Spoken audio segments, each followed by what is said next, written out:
Olá, espero que estejam bem, espero que estejam conseguindo se manter seguros nesse momento tão difícil que nós estamos passando, né?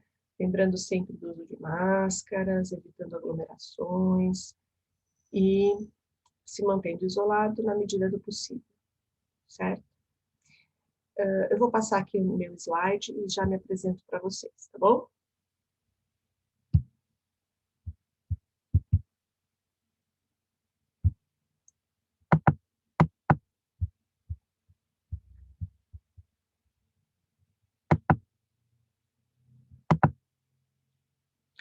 Bom, antes de mais nada, gostaria de agradecer o convite a participar desse congresso, né? O segundo Congresso Brasileiro Multidisciplinar sobre Envelhecimento Saudável. Nós estamos aí envelhecendo e não é fácil passar por todo esse processo de maneira saudável, né? Ainda mais hoje em dia, com todas essas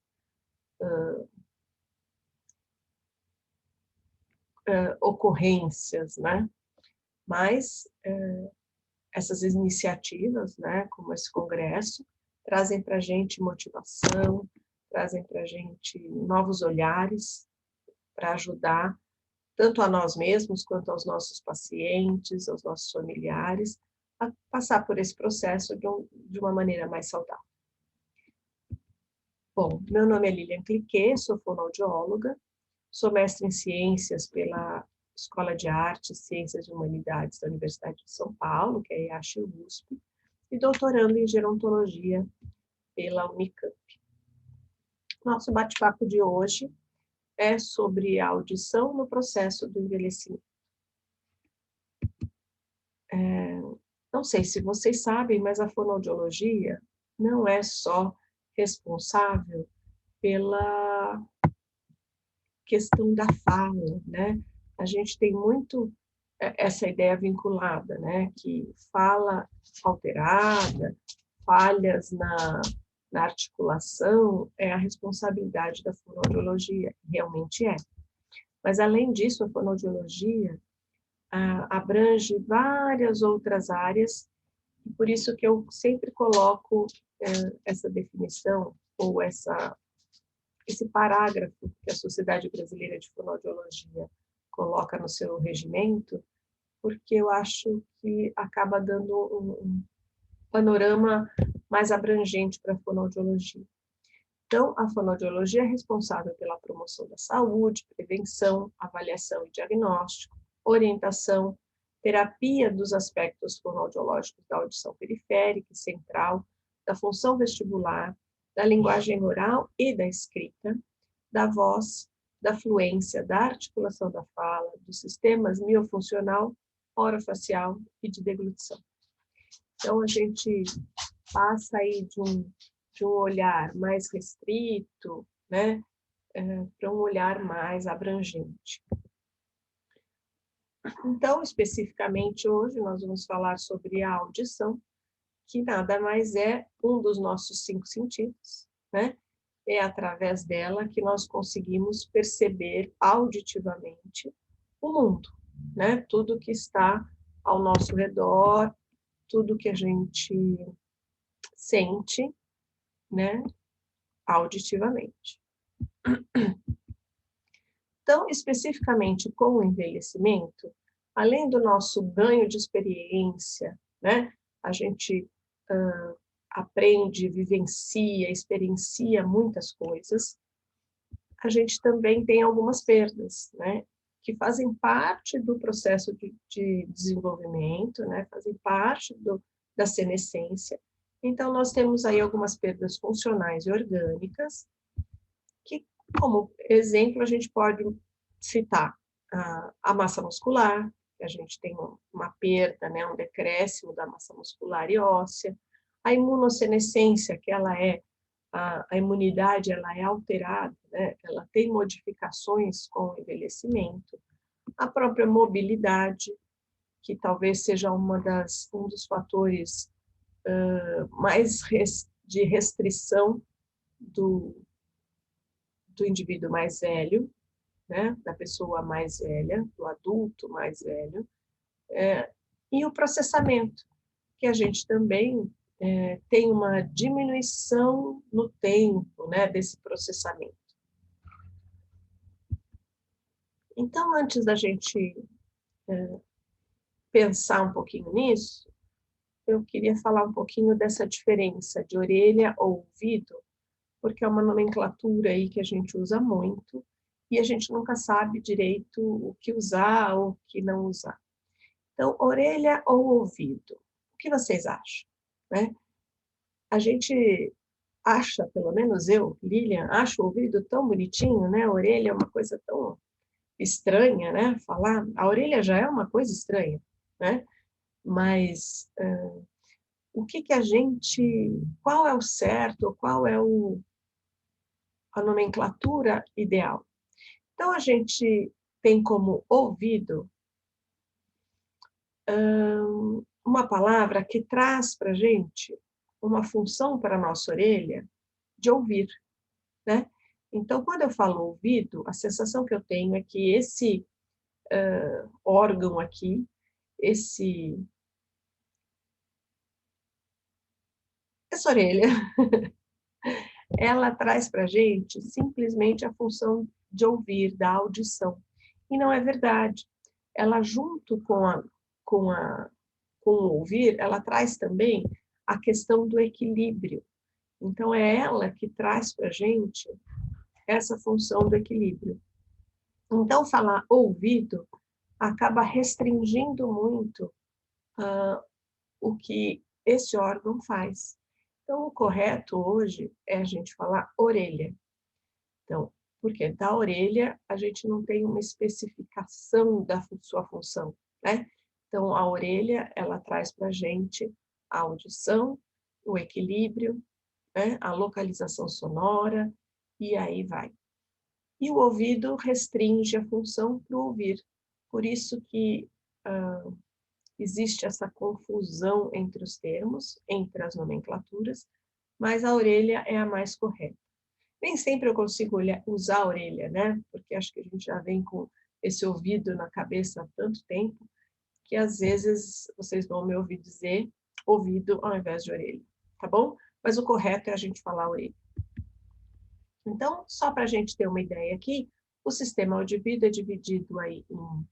O sistema auditivo, ele é todo esse complexo, e ele é dividido em 3 orelhas, né? Então, a gente tem aqui a orelha externa, que é o pavilhão e o meato.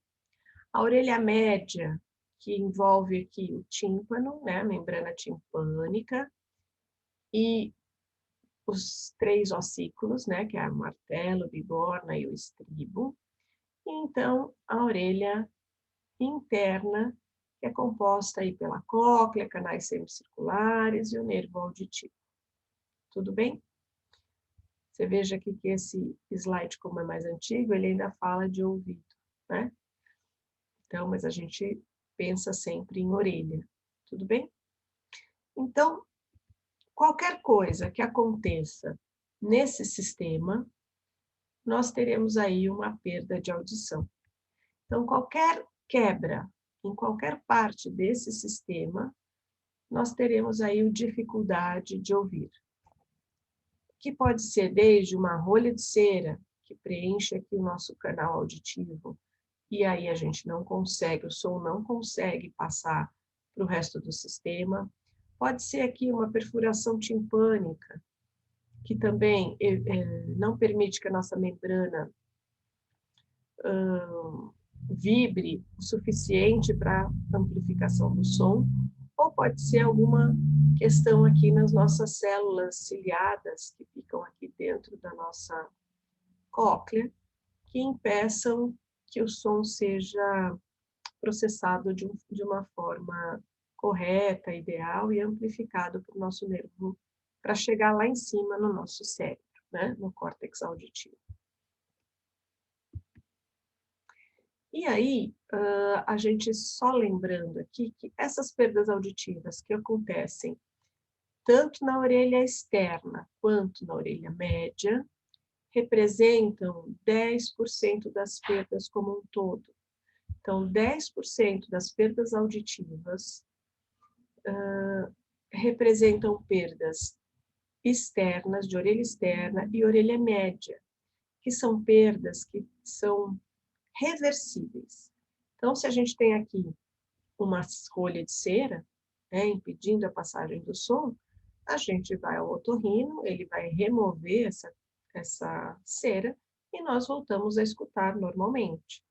Né? Se eu tenho aqui uma perfuração de membrana, pode ser que eu consiga fazer uma microcirurgia aqui e restaure essa membrana para voltar à função normal da amplificação sonora. Né? Pode ser que eu tenha uma gripe, uma infecção, né? Acumule líquido nessa região, e aí com medicação, com tratamento adequado, a gente consegue recuperar a audição. Então, essas audições, essas perdas, que são perdas reversíveis, desculpem, então que a gente consegue melhorar essa audição, né? Elas representam 10% das perdas auditivas como um todo. Agora, quando a gente tem uma perda aqui, na região, na orelha interna, que representa aí 90% das nossas perdas auditivas,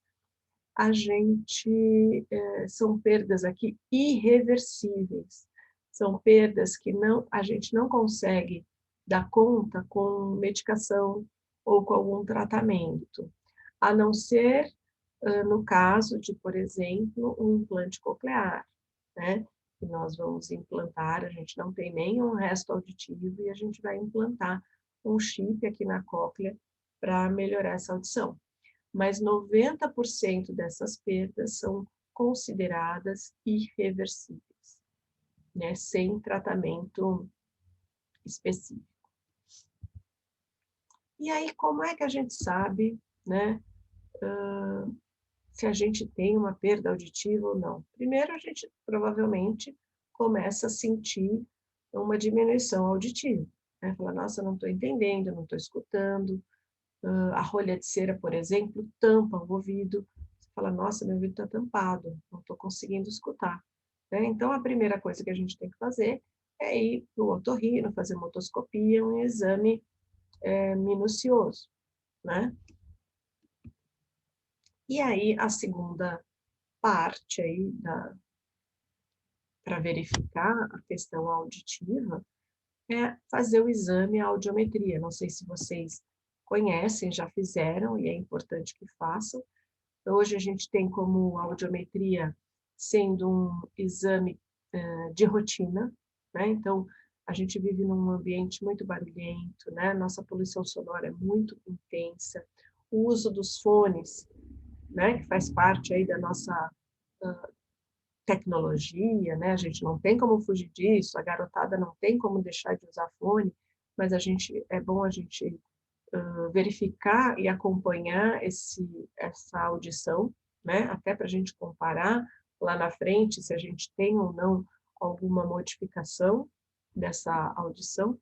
Então, na audiometria, a gente entra numa cabine, hoje em dia nem mais cabine, né? A gente já tem as salas acústicas, o exame é feito fora da cabine, e aí a gente faz um exame chamado audiometria, né, que a gente verifica aí as intensidades, as frequências, a discriminação e o reconhecimento da fala do paciente.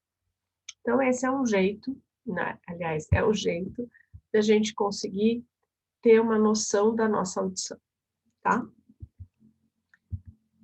Só para vocês terem uma ideia, essa daqui, quando a gente olha ali no otoscópio, né, a gente consegue enxergar que a nossa membrana do tímpano, então isso aqui é uma membrana sem alteração, né, sem cera no conduto, com brilho, né, da membrana.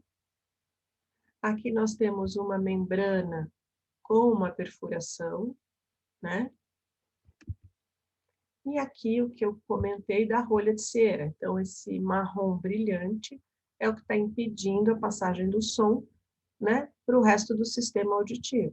Então, a gente retira, o otorrino retira essa cera, e aí a audição volta ao normal. Tudo bem? Então, nós temos aqui, como perdas auditivas, como eu falei, nós temos aqui 3 tipos de perdas auditivas. Então, as condutivas, que foi a perda que eu mostrei para vocês que acontece, que acomete a orelha média, a orelha externa. A mista, que aí a gente tem orelha média, orelha interna, e por conta disso a gente também não tem muita condição de reverter essa perda. E as perdas neurosensoriais que acometem a orelha interna. Dentro das perdas neurosensoriais, nós temos aqui a presbiacusia, a hereditariedade e a perda induzida por ruído. A presbiacusia é a perda auditiva relacionada ao envelhecimento. Então, é dela que nós vamos falar especificamente. Eu brinco que a presbiacusia é que nem a presbiopia, né? Então, o nosso braço fica curto depois de uma idade e a nossa mão vem para trás da orelha depois de uma idade, para auxiliar a captação do som, né? E a amplificação dele. Então, nós vimos aqui os tipos de perdas e aqui nós temos, então, os graus de perdas auditivas. Essa tabela é bem interessante porque ela dá para a gente aqui algumas dicas da habilidade para ouvir a fala, dependendo do grau de perda que a gente tem, né? Então, aqui a gente tem uma audição normal. Então, uma audição normal é classificada no nosso exame aí até 25 dB, nível de audição, e, portanto, nós não temos nenhuma dificuldade significativa. Nós temos aqui as perdas auditivas de grau leve. As perdas de grau leve vão de 26 a 40 dB, nível de audição, e elas trazem para a gente uma dificuldade com fala fraca ou distante. Ou se a pessoa fala muito baixinho, ou se ela está numa distância razoável de você, teremos aí uma dificuldade em percepção e compreensão dessa fala. Se a gente vem aqui para uma perda de grau moderado, nós temos aqui de 41 a 55 dB nível de audição. Então, nós já apresentamos aqui uma dificuldade com fala em nível de conversação. Então, a leve é uma fala fraca, já a moderada é o nível de conversação. Então, eu estou falando num tom normal, num tom ideal, e a pessoa começa a apresentar uma dificuldade de entendimento dessas palavras, dessa fala. Quando eu vou para uma perda moderadamente severa, quer dizer, eu estou ali começando a ter um prejuízo maior, vai de 56 a 70 dB nível de audição, a fala deve ser forte, né? Então, geralmente, essa pessoa tem dificuldade para conversação em grupo, porque tem uma pessoa falando aqui, outra lá, isso geralmente o tom é um pouquinho mais baixo, então ela sente muita dificuldade e a gente precisa falar com ela com um tom mais forte, um tom mais intenso.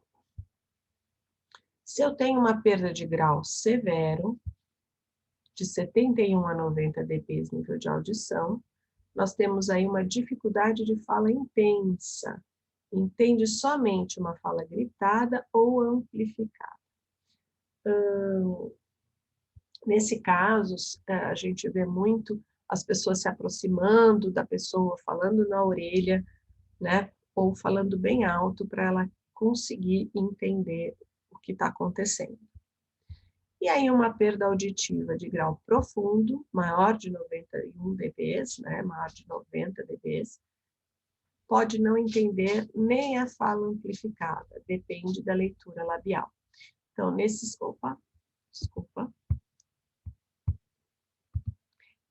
casos, são pessoas que a amplificação não traz muito benefício, talvez ela traga benefícios para a segurança, E, neste caso, a gente pode pensar nos implantes cocleares, né? Isso é uma coisa a ser estudada. Tudo bem?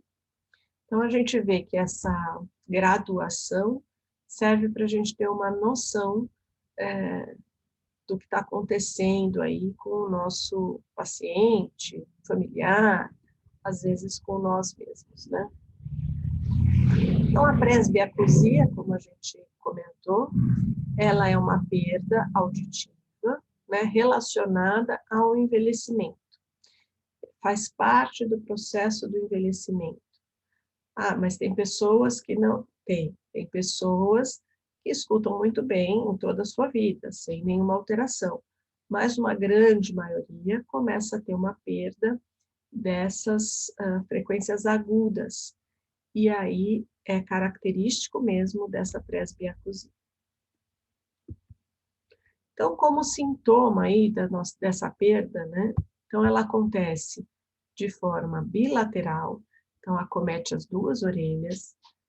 Não sei se vocês já viram esse gráfico da audiometria. Então, as bolinhas vermelhas correspondem à orelha direita e os xizinhos azuis à orelha esquerda. Então, a gente vê aqui as duas orelhas e elas acompanham, né? Uma um pouquinho melhor, outra menos, mas o desenho da curva é a mesma, né? Lembrando que a audiometria, ela é um exame subjetivo, certo? Eu preciso da resposta do paciente ao estímulo que eu dou, né? Ao estímulo realizado. Então, às vezes, a gente tem uma diferença de 5 dBs, para mais, para menos, dependendo do estado geral do paciente naquele momento. Se ele está muito estressado, muito ansioso, a gente pode ter uma diferença muito pequena nesses resultados, né? Então, essas perdas aqui são similares, né? São semelhantes. A gente pode dizer até que são perdas simétricas, aí, né? Que elas acompanham do mesmo jeito de um lado e do outro. As frequências mais afetadas na presbiacusia são as frequências agudas. Vejam, aqui nós temos as frequências graves, 125, 250, 500, e aqui 8.000, 6.000, 4.000, 3.000, as frequências agudas. Então, de um modo geral, essas frequências, as frequências agudas, são mais afetadas. Então, elas começam a cair aqui nos agudos, e aí, aos pouquinhos, a gente vai tendo vamos pensar assim, puxando as outras frequências, né? Então, a gente tem uma queda aqui nessas frequências agudas. Existe também uma perda desproporcional do reconhecimento de fala. Oh, meu Deus, desculpa. Então, é assim, a gente tem aqui as frequências graves ainda preservadas, vejam que está em 10, 15, 20, nós falamos que até 25 é o padrão aí de normalidade esperado. Então, essas frequências trazem para a gente uma percepção de som, mas aí essa queda aqui traz para a gente a falta da discriminação, do reconhecimento da fala. A gente fala, nossa, mas ele escuta, né? Ele escuta uma coisa caindo aqui, ele escuta alguém ali, mas ele não consegue entender o que está acontecendo por conta dessa perda aqui, né? Dessa falta de intensidade nessa região aguda, que afeta esses fonemas. Então, o t, d, z, j, f, f, v, né? Então, isso traz para a gente uma desproporção, né? A gente fala, nossa, mas eu falo com ele, ele está escutando, mas ele não entende, né? Geralmente, a gente não tem uma história prévia de doença, é simplesmente o próprio envelhecimento mesmo. O zumbido pode ou não estar presente, né? Às vezes isso é um sinal de que alguma coisa errada está acontecendo, a presença de zumbido, mas ela não necessariamente está presente. E o início é gradual e de curso progressivo. Então, ela vai começando devagarzinho, E a gente geralmente só percebe quando ela já está um pouco mais avançada, porque por conta dessa preservação das frequências graves.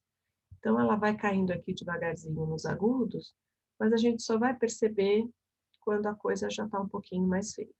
Tudo bem? Então, as consequências da perda de audição, e é o que eu acho que é mais importante, se eu voltar aqui de novo, olha aqui, às vezes a nossa perda de audição continua essa para o resto da vida. Ela aconteceu, está aqui, já progrediu o que tinha que progredir, e ela para aqui. Daqui a uns anos, a gente vai fazer o exame, ele está a mesma coisa, só que o nosso reconhecimento de fala está cada vez pior, né? Ele piorou muito, mesmo os limiares auditivos não tendo piorado, né? Então, é por isso a importância, a gente vai falar mais para frente, de uma intervenção nessa questão auditiva do paciente, né? Do familiar ou de nós mesmos. Então, como consequência da perda auditiva, nós temos aqui a diminuição da sensibilidade auditiva, né? Como a gente falou, a gente não percebe tanto os sons, a gente tem uma redução da compreensão da fala, também como nós falamos, a gente passa a entender ou não entender o que está acontecendo, né? Então, as pessoas começam a usar brincadeiras, né? Que eles não gostam, já vou te falar, que essa história de falar da velha surda, né? Da Praça é Nossa, deixa eles muito chateados, né? Porque não é uma questão de vontade, né? Não é uma questão que eles fazem de propósito, né? Que a gente é uma questão física, biológica, é uma questão funcional. A gente não tem como entender melhor, compreender melhor, né? Então as pessoas falam: "Nossa, a pessoa só escuta o que ela quer". Não, não é bem assim, né? Provavelmente o que ela quer, você está falando perto dela, você está falando com ela, você está falando para ela, né? Ou a atenção dela está voltada muito para essa fala. Mas a pessoa não vai trocar pão por cão de propósito, né? Porque ela quer. É porque ela não tem condições de transmitir esse som suficientemente para o cérebro para que ele traga para a gente essa informação correta, né? Então, tem algumas pessoas que levam na brincadeira e tudo mais, mas tem outras que não conseguem, né? Começam a se sentir discriminadas, né? Então preferem se isolar. Então a gente tem que tomar muito cuidado com esse tipo de brincadeira, né? Necessidade de maior tempo de processamento para interpretação de sinais complexos. Então, a pessoa que está aí com uma alteração auditiva, ela vai precisar de um tempo maior para processar esse som, né? A gente já viu que com a idade esse processamento já diminui. Com a perda auditiva, a gente tem maior ainda tempo para processar isso. Então, nós somos muito imediatistas, né? A gente faz uma pergunta, a gente já quer uma resposta. E às vezes às vezes a gente responde por ela, não deu tempo nem dela pensar em responder, mas ela depois vai responder. Ela simplesmente precisa desse processamento, acontecer isso. Então, a gente tem que dar maior tempo para eles, né? A gente pergunta, espera um pouquinho para que esse sinal seja interpretado. Então, novamente, o zumbido pode ou não estar associado, a gente tem questões aí de zumbido muito intensas, né? Eu tenho pacientes que foram classificados como incapacitantes por conta de zumbido, então é importante também a gente ficar de olho nessa questão do zumbido. O isolamento social, como eu falei, às vezes sem perceber, com as brincadeiras que a gente faz, a gente acaba promovendo esse isolamento. É claro que hoje nós estamos nesse isolamento, né? E eu falo para todo mundo assim, a gente precisa ter um isolamento físico, né? Mas a gente não precisa ter esse isolamento social quando a gente pensa em tecnologia, né? Então, esse distanciamento, né, que a gente fala. Bom, mas a gente, com a perda de audição, a gente tende a se isolar, a gente vai fechando aí um mundinho da gente. No começo a gente pede para as pessoas repetirem, depois a gente acha chato pedir para repetir, então a gente acompanha a conversa simplesmente balançando a cabeça, dando um sorriso, quando todo mundo sorri, né? Ou fazendo uma cara triste quando está todo mundo triste, mas sem saber o que tá acontecendo, né? E aos pouquinhos a gente vai falando, eu não vou lá. Para que eu vou lá? Não sei o que está acontecendo. Eu tenho que ficar pedindo para repetir. É muito chato. E as pessoas vão se fechando. E isso é muito complicado, né? Porque depois vem os problemas maiores, né? Eu digo que a depressão é muito mais complicada do que uma intervenção auditiva no momento correto. Então, olha lá, a gente volta aqui para a dificuldade da comunicação. Então, como eu mencionei, a gente passa a ter essa dificuldade, porque a gente não entende bem. Às vezes você fala para ela fazer uma coisa, ela faz outra, porque ela achou que tivesse entendido e você achou que ela tivesse ouvido, né? Aí a gente passa aí por momento de irritação, de raiva, constrangimento, tristeza, né? Imagina você num mundo, sei lá, eu tenho muita dificuldade em pensar na língua alemã, né? Então, imagino a gente na Alemanha, num país com uma língua completamente diferente, as pessoas falando e você ali do lado, sem saber o que está acontecendo, isso dá uma raiva, isso constrange, porque às vezes eles dão uma risada, olham para você, né? E você fica, ai meu Deus, será que é de mim que estão falando?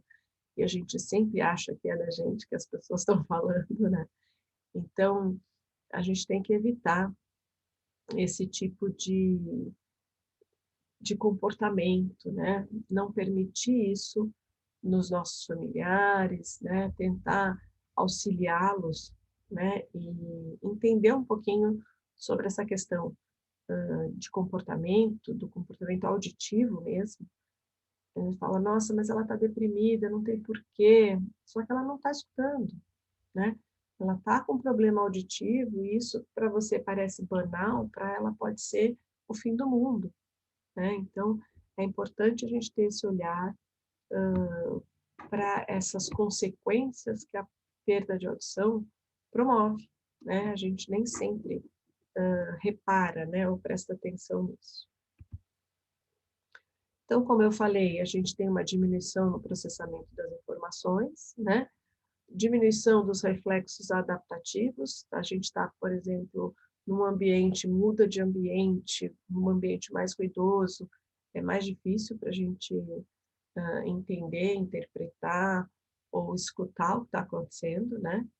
E as alterações do equilíbrio, como eu falei para vocês, a nossa orelha não só tem relação com a audição, mas ela também tem relação com o nosso equilíbrio.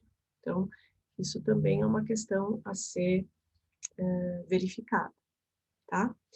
Então, como fator, além de tudo, né, ela passa a ser um fator limitador, né, do nosso envelhecimento, porque ela traz aí, ó, uma redução da autonomia social, né? Então as pessoas deixam de ir ao médico, deixam de ir ao mercado, deixam de ir a qualquer lugar porque não tem alguém perto delas para poder passar as informações que o médico passou, por exemplo, numa consulta. Eu tenho muitos pacientes que, sei lá, o aparelho quebra no dia que, na semana que ela vai ter uma consulta. É um desespero, porque eu falo, meu Deus, como é que eu vou fazer? Como é que eu vou ouvir? Preciso achar alguém para ir comigo na consulta, senão eu não vou conseguir entender nada. Né? Então, a gente acaba tendo essa redução da autonomia com a perda de audição, opa, toda vez. Interferência na execução das atividades de vida diária, né, como eu falei, quedas e fraturas, porque a gente acaba tendo uma dificuldade aí nos sons de segurança, né? Então, a gente acaba, por exemplo, eu vou atravessar uma rua, não escutei a buzina do carro, não prestei atenção que vinha carro, veio um carro. Então, esses movimentos bruscos que eu dou por conta de um susto que eu tinha que ter percebido antes e não percebi, né? Alguém se aproxima, você está na sua casa cozinhando, alguém se aproxima, você leva um susto, às vezes isso te dá um desequilíbrio, você pode cair, você pode se machucar, né? Além dos altos custos com o tratamento de saúde, né? Em função disso, a gente vê essa questão mesmo das fraturas, né? São coisas evitáveis, a gente tem como manter essa questão do equilíbrio mais adequado, né? Então, é importante a gente ficar de olho nisso. A gente vê aqui, né, a Organização Pan-Americana, todo ano, o ano passado, a campanha delas era essa aqui, que é Don't let hearing loss limit you, né? Não deixe que a perda de audição limite você, né? Então, todo ano eles fazem uma campanha, nós temos aí uma preocupação enorme com a questão auditiva, não só no envelhecimento, mas se você já tem uma perda auditiva na juventude, né, na fase adulta, jovem, e você vai ter um agravamento dela no envelhecimento, então a gente vai ter uma maior consequência aí da perda auditiva, né? Então é importante a gente ficar de olho na audição, gente, tá bom? E o que a gente tem visto bastante, vocês talvez já tenham visto também, que a audição, além das consequências todas aí que nós falamos, de todas essas desvantagens que ela traz para a gente, né? A perda da audição, ela também é considerada um risco para os casos no processo demencial. Então, a audição hoje é um fator de risco no processo demencial, além da estimulação cognitiva, a sociabilização, a alimentação e o sono. Veja que a audição impacta totalmente aqui na sociabilização, né? Na estimulação cognitiva. Então, ela é um fator de risco nos processos demenciais. Mais uma dica, né, para a gente ficar preocupado, para a gente verificar essa questão auditiva e fazer dela uma indicação, um exame de rotina aí para os nossos pacientes. E vocês devem estar cansados de ver esse artigo, né, do Lancet, que é fantástico, foi de 2020, ele trouxe aqui os 12 fatores de risco para as demências, né, para as alterações demenciais, para os processos demenciais. E dentre eles, nós temos aqui a perda de audição, um 8%, veja que dos processos modificáveis, né, para o processo demencial, a audição está aqui, olha, como o maior fator de risco,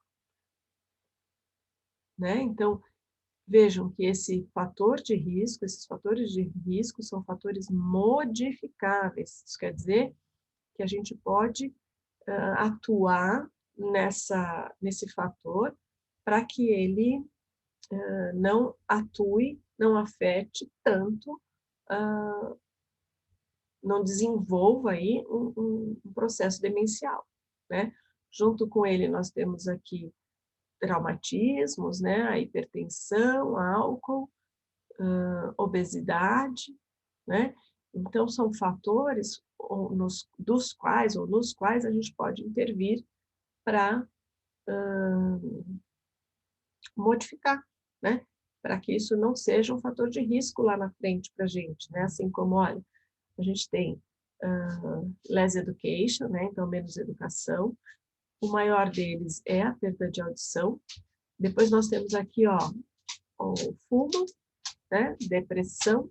Mas vejam que a perda auditiva é o maior fator de risco modificável, né? Então, a gente não pode deixar isso passar, gente. A gente tem que atuar, enfrentar E como profissional da saúde, né, a gente precisa, ou do envelhecimento, a gente precisa ter isso em mente para auxiliar os nossos pacientes, né? E uma das questões, como eu falei para você, a perda de audição neurosensorial, né, que ela abrange aí 90% dos casos, que elas são irreversíveis do ponto de vista médico, né, assim, medicamentos, cirurgia e tudo mais, mas ela tem um grande companheiro aí, né, um grande mecanismo auxiliar, né, que são os aparelhos auditivos, e hoje nós temos eles em diversos tamanhos, diversos formatos, diversos valores, né? A gente tem o SUS que cede, né, que faz a doação desses aparelhos, então a gente não pode deixar isso para lá, a gente tem que auxiliar e desmistificar a perda de audição, né? Eu brinco que gente, óculos, mais de 50% da população usa óculos, e fica aqui, na frente do nosso rosto, né? Todo mundo vê, e hoje em dia tem cada óculos, um diferente do outro, tá uma graça, né? Essa questão das armações de óculos, né? Então, a gente tem que desmistificar o uso do aparelho. O aparelho fica aqui, escondido, atrás da orelha, né? E as pessoas têm vergonha de usar aparelho, mas em função de tudo aquilo que a gente falou, né? Das gozações, das brincadeiras, né? Então, a gente precisa tirar isso da cabeça, da nossa cabeça e da cabeça também dos nossos pacientes e familiares, né? Hoje a tecnologia auditiva, a gente trabalha com celulares, né, com smartphones para mexer em regulagem, quer dizer, a gente tem muita vantagem no uso desses equipamentos. Aliás, todas as vantagens, né? Principalmente falando aí na questão do risco da perda de audição. E aí, qual é o problema, né? Então, como eu estava falando, desmistificar o uso do aparelho, né? A gente, como profissional mesmo do envelhecimento, da área de envelhecimento, a gente precisa trabalhar nisso. Então, o problema é aceitar, né, que você tem um problema. Então, nossa, realmente eu estou com um problema auditivo, não estou conseguindo entender, não estou conseguindo escutar, né? Querer resolver o problema, isso é muito importante, porque não adianta você saber que tem um problema e achar que isso faz parte do envelhecimento, então, olha, por isso, tudo bem, eu estou ficando velho, então é isso mesmo, né? Deixa assim mesmo. Não, não é assim, né? Até porque nós vimos lá as consequências todas que essa perda auditiva pode causar, né? E inclusive um risco aí de um processo demencial, certo? A gente precisa, então, desmistificar o uso do aparelho, né? Mostrar que a gente usa o aparelho assim como a gente usa o óculos, assim como eu uso uma bengala, assim como eu uso uma prótese de dente, é um mecanismo auxiliar para melhorar a nossa qualidade de vida, né? Para eu conseguir participar da vida dos meus familiares, do trabalho, para eu continuar trabalhando, né? Hoje em dia, eu brinco que a aposentadoria é fake news, né? Hoje em dia a gente não, ninguém se aposenta, a gente vai continuar trabalhando para o resto da vida. Então, a gente precisa usar aparelhos desde que eu tenha essa condição, né? E vida que segue, certo? E aí a gente escuta, eu coloquei aqui algumas frases, porque a gente escuta muito isso, né? Todo mundo vai ver que eu sou surdo. Eu falo assim, como assim? Você perguntar para a pessoa 10 vezes o que ela acabou de dizer, né? Entender uma coisa errada e falar outra quando ela fala, né? Você acha que isso a pessoa não vai ver que você está surdo, né? Primeiro que esse surdo, né? Não, é que você tem uma deficiência auditiva, né? Geralmente eles chegam assim também, eles falam, eu não sou surdo, eu escuto, eu só não entendo. Lembra que eu falei lá atrás que a perda da audição da presbiacusia, ela acomete as frequências agudas primeiro, né? Então, essa questão da preservação dos graves traz para a gente a escuta mesmo. Então, eu sei que tem gente aqui, eu sei que tem alguém ali, sei que tem alguém lá, escutei um barulho ali na rua, mas se alguém falar comigo atrás de mim, eu não sei o que ela está falando, eu não consigo entender, né? Eu escuto, mas eu não entendo. Então, é isso que a gente tem que mostrar para o nosso paciente, né? Não, realmente, você não é surdo. Você escuta as coisas, mas essa dificuldade de entendimento está limitando você, né? Então, vamos atrás de alguma intervenção, vamos pensar no que a gente pode fazer para melhorar essa situação, né? A outra fala, os outros não falam declarado, né? Então, a gente tem muito isso, a gente, não sou eu que não escuto, é você que não está falando direito comigo. Claro, isso também pode acontecer, né? Se a pessoa não articula, se ela fala sem movimentar a boca, a gente tem uma dificuldade maior de entendimento. Qualquer pessoa, não só quem tem alguma alteração auditiva, como quem não tem, né? Você vai, às vezes, para alguma região do país que você não está familiarizado, a pessoa fala acelerado, você não entende nada do que ela está falando, né? E aí você fala, calma, pera, fala mais devagar. E aí a gente consegue entender. Então, isso acontece. As pessoas nem sempre falam de um jeito fácil de se entender, né? Mas a gente tem que perceber que isso não acontece só com aquela pessoa, né? Acontece comigo, com minha mãe, com meu pai, com meu tio, né? Então, eu não estou conseguindo entender nenhuma dessas pessoas. Então, peraí, opa, peraí, então não é que as pessoas não estão falando declarado, né? Porque se uma pessoa não fala declarado, tudo bem, pode ser, mas agora se todo mundo que está ao meu redor não fala declarado, pera, alguma coisa errada está acontecendo, né? Outra coisa que eles falam é, olha, minha esposa fala para dentro, o meu marido fala para dentro, né? Então, isso também é o que eu acabei de falar. Então, se é só essa pessoa, é uma coisa, pode ser uma questão da articulação dessa esposa, desse marido. Mas se isso acontece com todo mundo, peraí, então vamos pensar direito. Quando eu estou falando aqui, você acha que eu estou falando para dentro? Você acha que eu tô, né? Então a gente tem que entender quem não está falando, quem está falando para dentro, né? Então eu acho que o que a gente precisa entender nesse momento, né, nessa questão da auditiva, é auxiliar os nossos pacientes, né, a entender esse processo e não ter medo de ir atrás, né, não ter medo de buscar, de procurar, de experimentar. Porque, é claro, eu falo para todo mundo, aparelho auditivo não é uma orelha nova, não vai trazer para você a sua audição, se você escutava bem, como era antigamente, né? Ele é um mecanismo auxiliar que vai auxiliar você em muitas coisas, mas que vai trazer também algumas coisas chatas, né? Eu escuto não só o que eu quero escutar, né? Então eu coloco o aparelho auditivo, venho com a expectativa que eu só vou entender, só vou escutar aquilo que eu quero. Então, se passa uma moto na rua, isso eu não quero escutar, eu não vou escutar.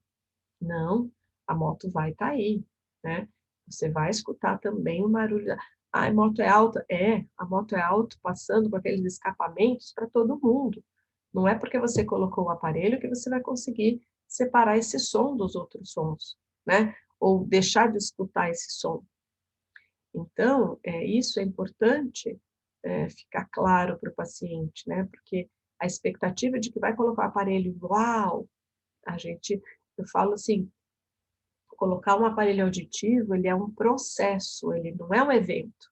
Fui lá, comprei uma blusa, coloquei, ótimo, ficou ótimo. Não, você vai lá, coloca o aparelho, vai para casa, experimenta, usa, volta.